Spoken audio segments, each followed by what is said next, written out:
Hey, good morning, guys.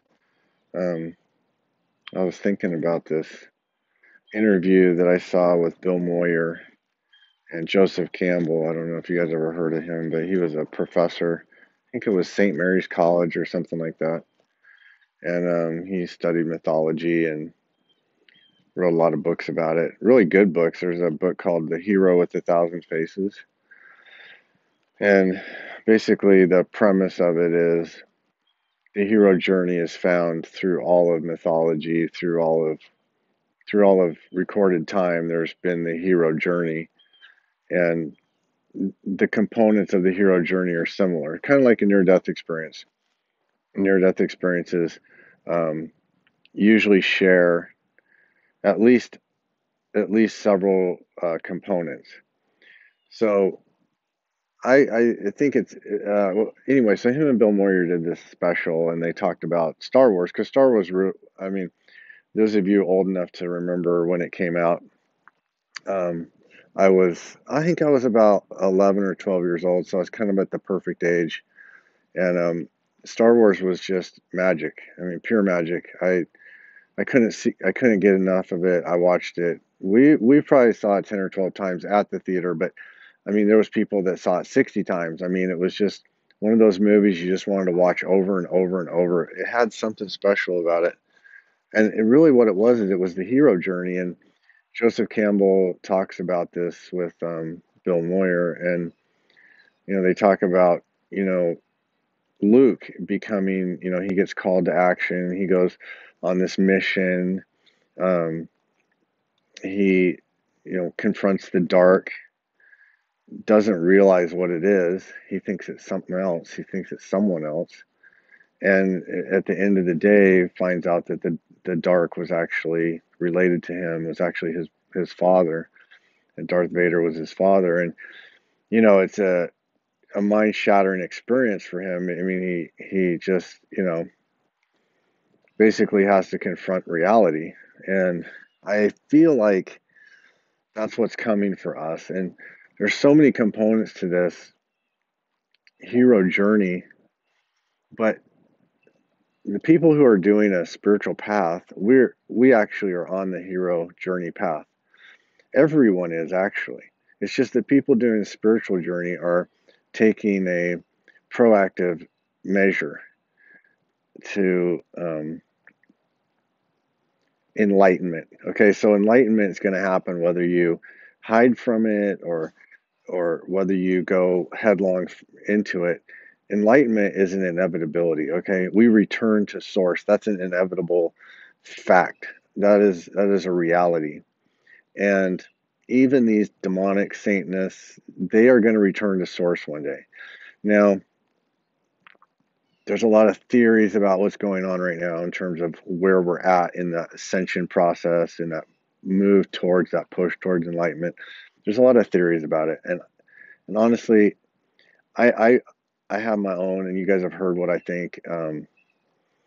And just from my own experiences, when you do a meditation practice, you're going to have experiences that are going to um, give credence to one thing or another.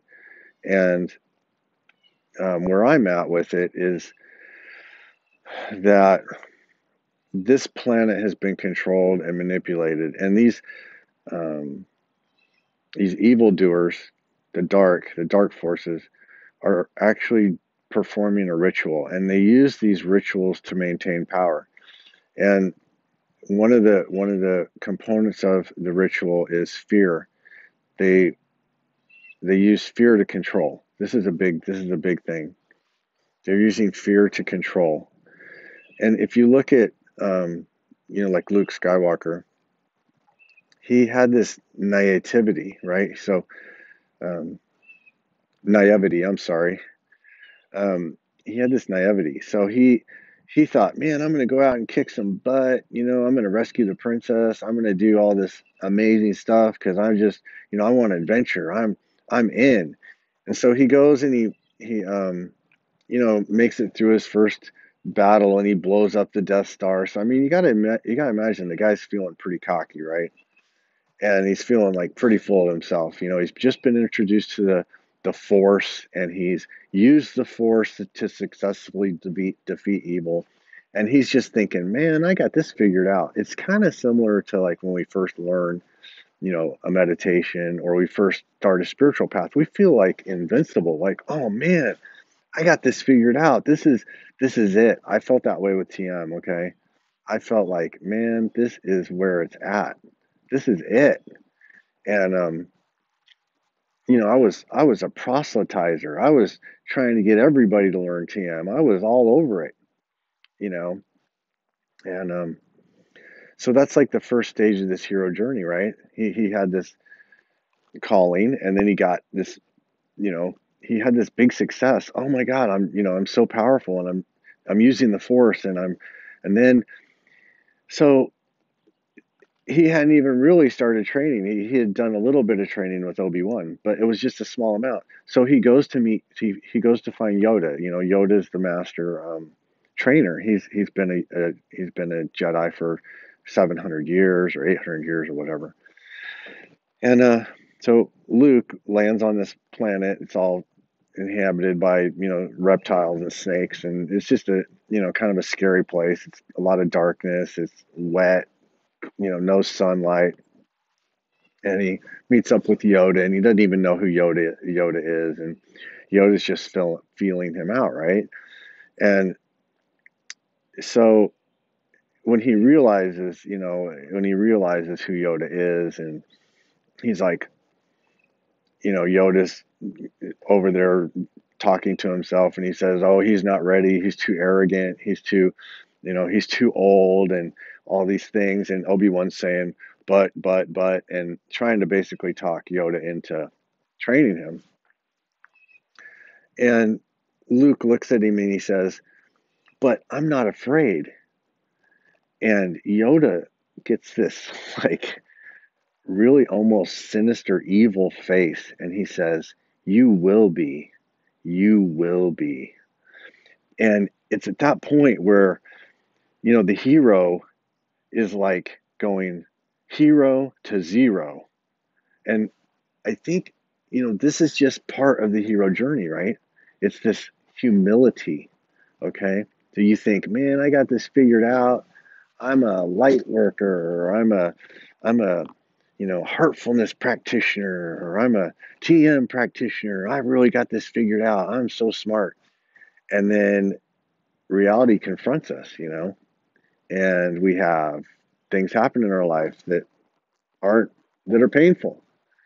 And we, you know, we get humbled. And Luke Skywalker got humbled big time. He Yoda trains him and sends him into that tunnel, and he goes down there, and he takes his lightsaber, and Yoda says, you won't need your weapons in there. And of course, Luke doesn't listen to him because he never listens to him. And he goes down in there with his lightsaber, and he ends up fighting, Darth Vader. And when he kills Darth Vader, he realizes it's himself. He killed himself, right?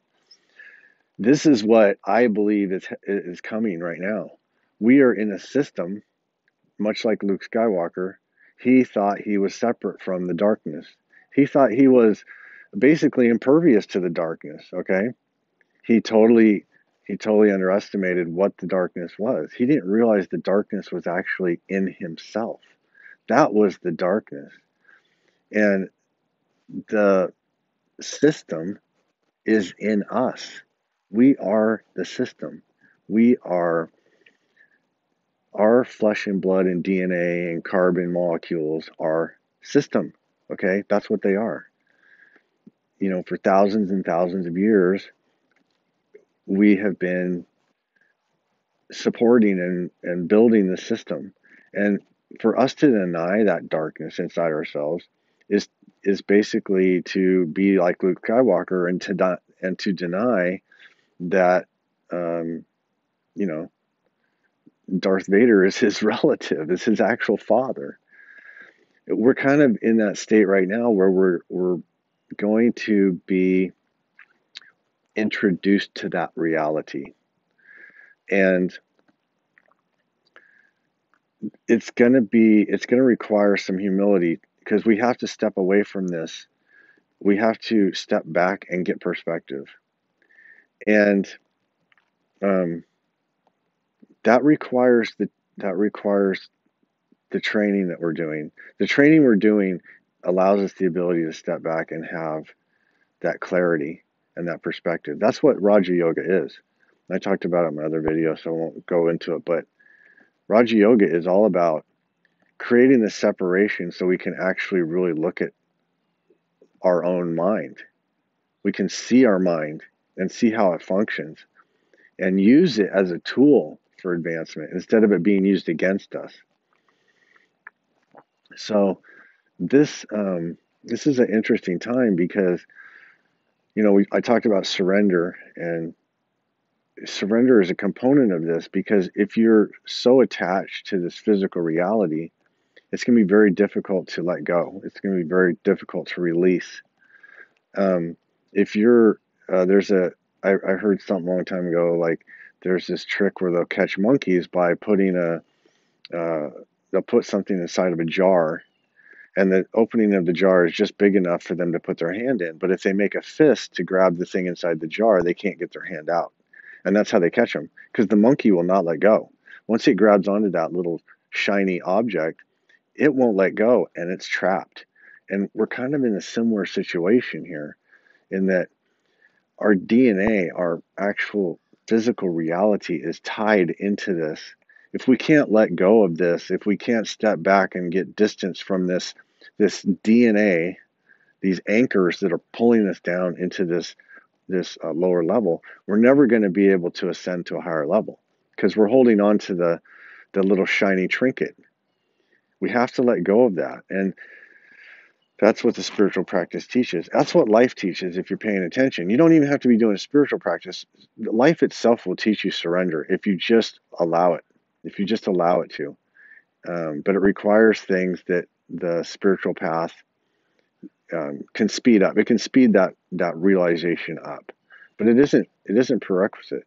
Just living life is a spiritual path. And just getting up and getting through the day and that's a spiritual path.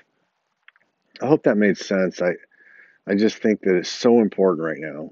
We've got to let go. We've got to just let go. And all the stuff that we feel like we've been stolen from, and all this is just the beginning. All the feelings you might feel, all these people that are, MAGA people and the stealing of the election, that's just the beginning. Okay, that's just the beginning. We're going to have it's going to get more intense, is what I'm thinking. I was hoping not, but I'm leaning towards that now. Anyway, I love you guys. I hope you have a good day.